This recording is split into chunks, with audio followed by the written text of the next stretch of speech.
Hi. So today I was doing my morning devotions and there was something in it that really spoke to me. And then that got me thinking, like, wow, I feel like I have gotten a lot out of my devotional time and out of reading my Bible recently. And I was like, that's kind of crazy because a couple years ago, even, I I didn't feel as connected to doing devotions or reading my Bible or praying. It just kind of felt like I was going through the motions, and I didn't realize that that's kind of what I was doing at the time. But I feel like my relationship with Jesus has strengthened so much in the last few months, and I am so incredibly grateful for it. It has changed my mind and it has changed my just overall well-being, honestly. And kind of thought about it, and I believe that these 7 things have strongly contributed towards improving my relationship with Jesus. And so I thought I would share them today. Take them or leave them. I do believe that everyone has different personal convictions, and I wouldn't ever want to seem like I would be judging someone if they don't have the same one as mine, but this is just what has personally worked for me. And who knows, maybe I can come back to this video in a few months or a few years to remind myself of the things that work really well for me when I'm trying to draw near to Jesus. I also wanted to say, while doing these things has improved my relationship with Jesus, at the end of the day, I do feel like the main kicker is my heart and my mind posture. I am someone who lives a lot in my mind. My internal dialogue doesn't really quiet down much, and I think a lot of people, especially women, can relate to that. And so my mental state goes a lot into how I am feeling and consequently how I feel about the world, which also impacts my relationship with Jesus. And so while these things are great, ultimately it's about the heart and the mind posture. But at the same time, doing these things can also influence my heart and my mind. And so they kind of play off of each other. So I wouldn't say that it's one over the other. They work together. Doing these things helps inform my thoughts and my feelings. And my thoughts and my feelings encourage me to do these things, if that makes sense. Okay, so now I just want to get into the 7 things that I have done, and I hope that this helps somebody. And please let me know if you found any of these useful, or if these are things that you have done that you have also seen a dramatic shift, or if there's things that you haven't considered before and maybe will. Or even if you've tried them and you're like, yeah, that doesn't really make much of a difference to me. I'm honestly curious about all of it. So please feel free to let me know. Okay, so number 1, this isn't in any particular order, by the way, just kind of in the order that I remembered them and jotted them down. But number 1, I completed a life audit of the things that I was consuming, mainly TV, music, social media, and also books. I'm not much of a reader, but I do read virtual books from time to time. It wasn't like the normal books, but still reading in some sort, and it was fiction. I will say, I'll be totally honest, with the TV and the movies, I am still trying to figure that out. There are definitely some things that I have chosen not to rewatch, and so there are some things that I'm positive about, and then there's some things that I'm uncertain about. I'm just trying to listen to God about it and not rely on my own thoughts or feelings, and just try to grow that discernment muscle between the TVs and the movies specifically. For music, it was actually very straightforward. I started doing this, I wish I could remember exactly when, but I want to say it was maybe a year ago now. I don't even know what prompted it. I think I was just getting tired of listening to the same music, honestly, and I didn't really feel like trying to find new music. I think it was a combination of that and then listening to the lyrics of the songs that I was listening to and maybe just not connecting with them anymore, I guess. But that was actually the first thing that I kind of did an audit of unintentionally. I will say the music one was kind of unintentional. I just pretty much decided one day, I was like, I'm not going to listen to worldly music anymore. I am just going to listen to Christian music or instrumental. I do also listen to a lot of like lo-fi and jazz and classic piano throughout my day. I don't feel negatively impacted by those things. But yeah, that was my first one that I did an audit of. And then the TVs and the movies and the books, and the social media, that was much more intentional. That was, I planned on doing it. And maybe that's where I'm going wrong. Maybe I'm getting a little bit too in my head about it. I'm not sure. But either way, completing that life audit helped a lot. And to be honest, this point I was actually just going to say was changed all my music to Christian music, because that has just made the world of a difference to me. Like being at any point of your day and being able to worship God, either verbally or just in your heart when you're listening to the music and you're just resonating with the words, it's just the best feeling ever. Like it is like a pick-me-up like no other that you could get in your day. And then sometimes it inspires me to want to have like a full-on worship session when I get home, like if I'm listening to music on my commute or whatever. So that has honestly made a huge impact on me. But I also feel like with the TV shows and the movies, I'm not wanting to support or entertain ideas or concepts that I don't personally believe in or that I think God would find honoring. But yeah, that's number one. So number two is dedicated quiet time. I know that, or I think it's called also going to the quiet place. Quiet place. I think so, yeah. This isn't scheduled for me. I know maybe for some people it is, or it's kind of on a routine basis, like every single morning or every night before you go to bed. For me, it's more based on instinct. It's kind of when I feel, maybe if I feel like I need it, or if I'm really inspired by the worship music that I was just listening to, or if I'm feeling in a rut, or maybe if I'm feeling just really disconnected from God. And for me, my quiet time is going into my bedroom, closing the door because I'm married. So, and I also let him know. It used to feel funny saying that at first, like being like, hey, I'm going to go into the room and have music on and pray, because like for the first couple times, like that was something that I never did. And so it was kind of funny to like say it out loud and for him to be like, oh, okay. But that's what I do. And then a lot of the times I will put on worship music or some other kind of music. And sometimes I won't do any music. It really just depends on the moment. And then sometimes I will also maybe read the Bible. Sometimes I'll just pray. A lot of the times I will dance and sing. I danced growing up, and so for me, dance is kind of a form of communication, and so it's also become a form of worship for me. And when I was like in my preteens, we would have these prayer sessions where it would be like 24 hours in a prayer room. Everyone would take an hour. And I remember signing up for those, and this memory stuck with me. I remember being in there, doing some of the different things like maybe praying, maybe singing, maybe drawing some art, some of the different ways to worship. And I felt really inspired to dance in that moment. And so I did. And there is just a connection for me when that happens. And I'm really grateful for that gift because it is just another form of worship for me that feels very personal. But that's kind of what my quiet time looks like. But it's also just a time to just like no pressure on it, right? And just to a lot of the times just like soak in his presence and maybe listen.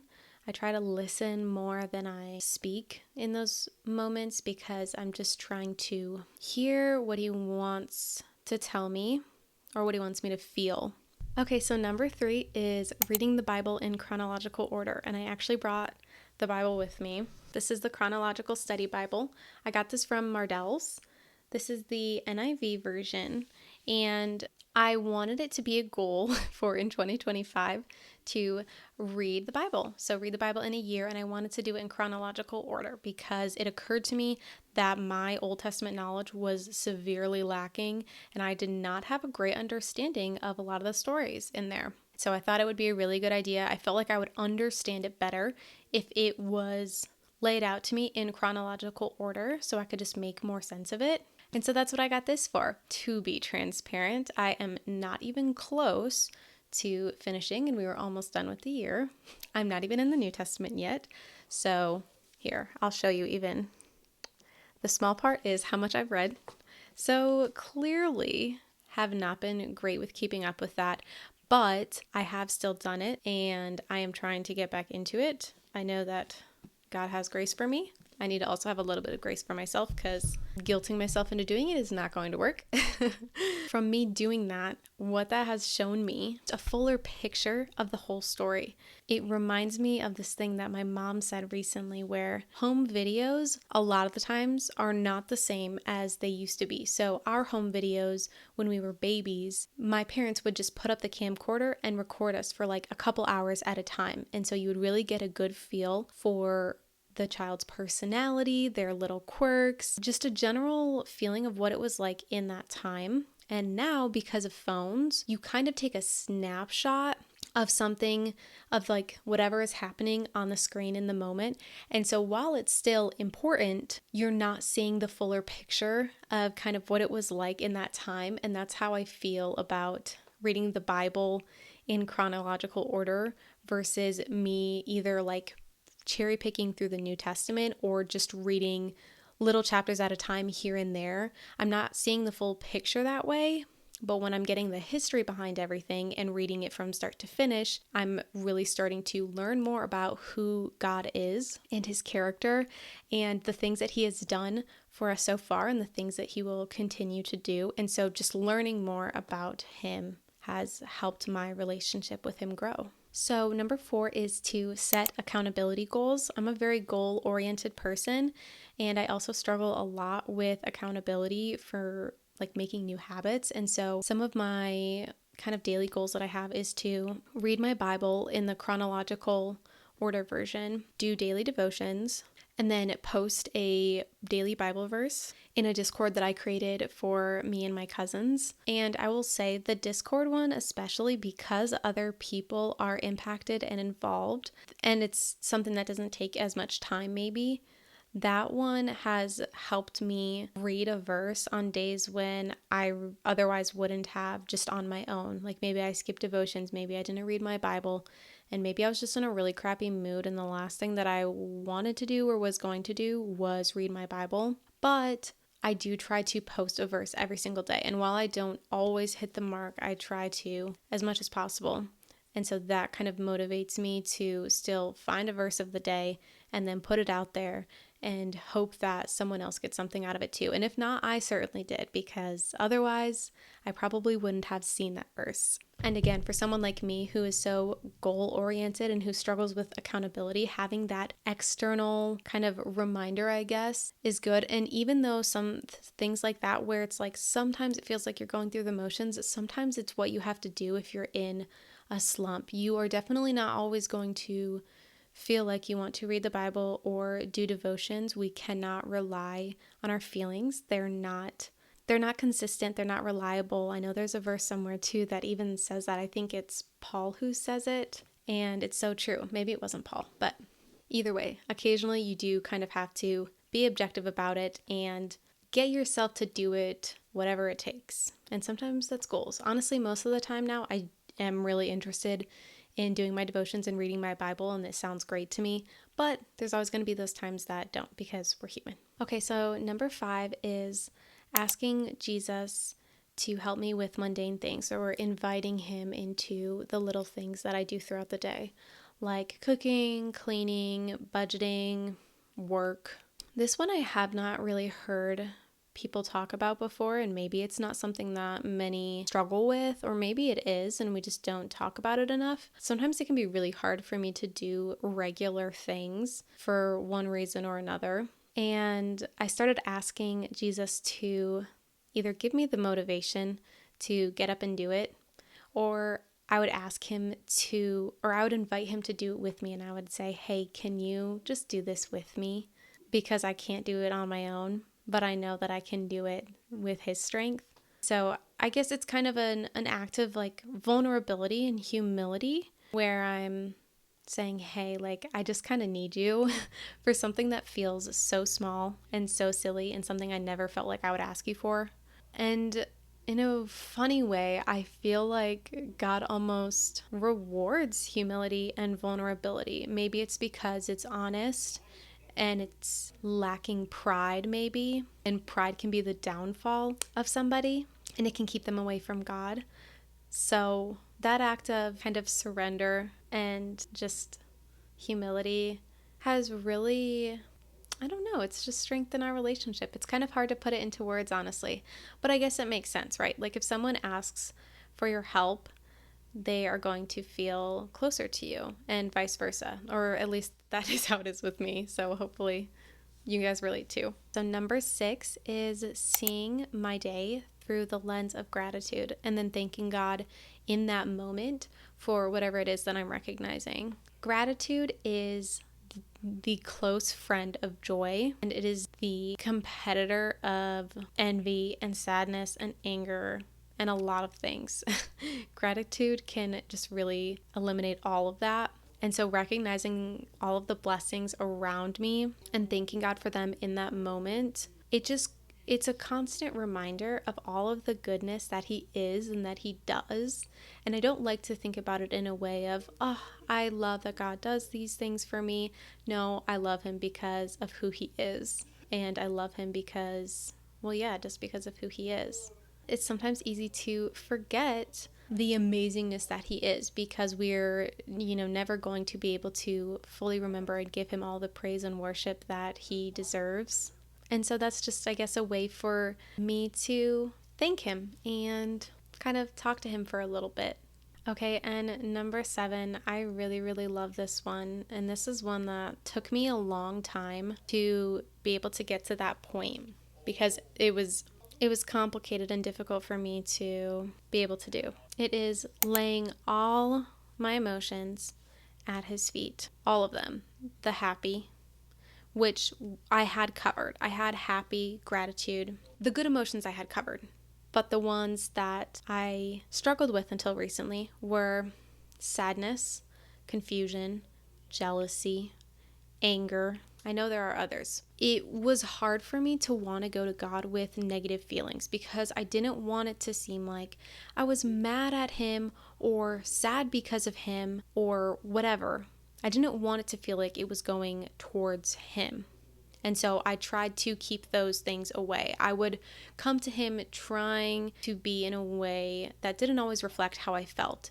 So even if I was feeling kind of sad, I would come to him kind of with a posture of, hi God, I'm so happy and grateful in this moment and I love you. And don't get me wrong, I always love him.